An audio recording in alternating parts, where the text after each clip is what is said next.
Hi guys! So panibagong araw, panibagong video na naman. So ngayon, get ready with me dahil babalik tayo sa school.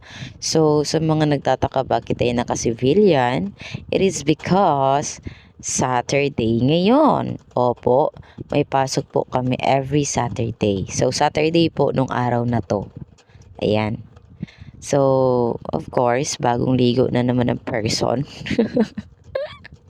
At nagsusuklay na tayo, nagsusuklay at nagsusuklay. So, walang katapusang pagsusuklay po ito dito na side. B, anong ginagawa mo dyan? Ayan, naghihiwalay ng bags. Hinihiwalay ko yung bangs ko kasi dapat ba iwan siya dyan sa harapan and the rest of my hair is sa likod. Yes. So, ayan na nga at nahiwalay ko na sila. So, ngayon, sisimulan na natin ang pagtali ng ating hair lalo. Yes. Ganyan lang ang pagtali natin din sa kabila na naman. Okay, nakagat ko siya kasi wala naman ibang maghahawak. So, ayan na. Patapos na po ang ating hairstyle for today.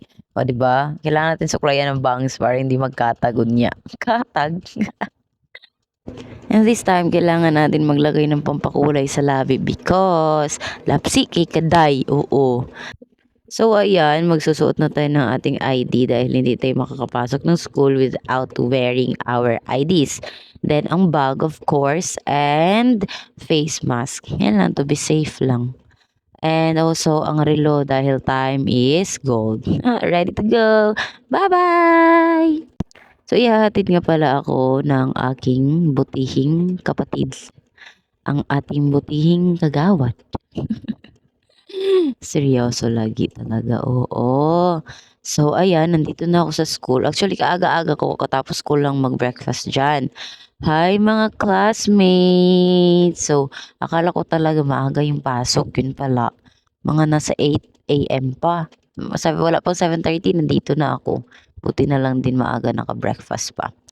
So, papasok namin dyan, nag-announce si ma'am na meron kaming gagawin na quiz. So, ayan, nasulat nyo na sa board yung quiz namin and answer only na lang pagdating sa papel.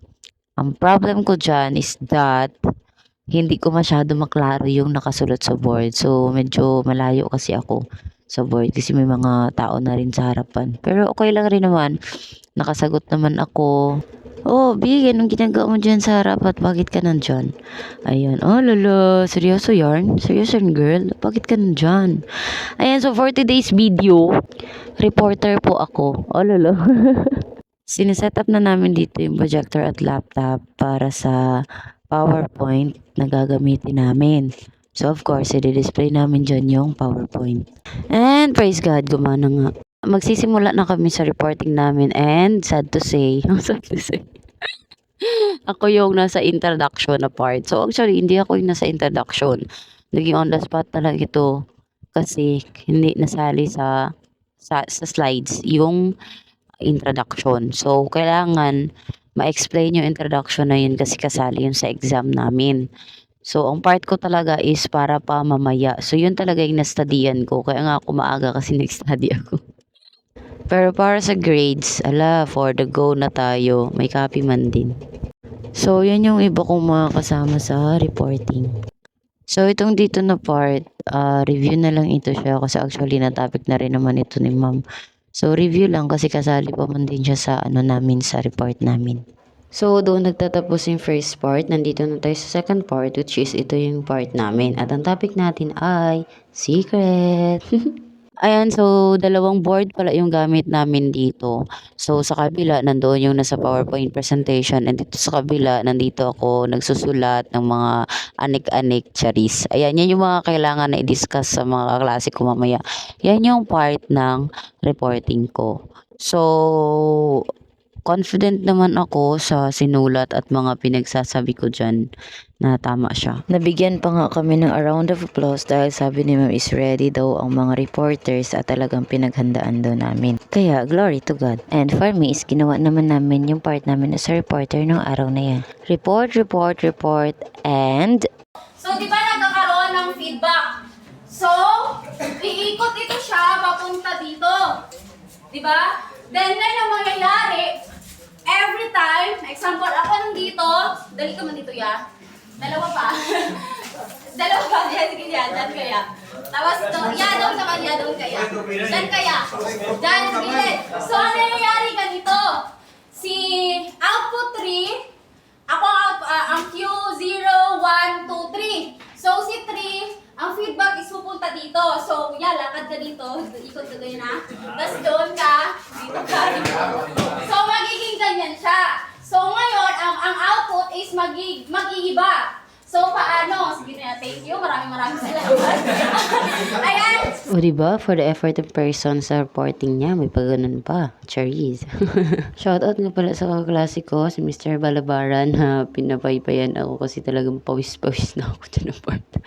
So, ito yung question and answer portion na sinasagot namin with Sir Juke. Tapos na yung reporting, kaya ayan, nandito na ako sa likod at umiinom ng tubig dahil pagod na pagod talaga ako pagkatapos. Grabe na rin yung pawis ko dito. Actually, pinaypayan ako nung iba ko pang mga kaklase pagdating ko dyan sa likod kasi as in talaga para akong naligo ng pawis. Advice ko lang guys na palaging magbaon ng tubig at uminom ng tubig to stay dehydrated dahil sobrang init talaga ngayon. Pero bakit may ibang drinks ka dyan, girl? Recess yarn? Recess?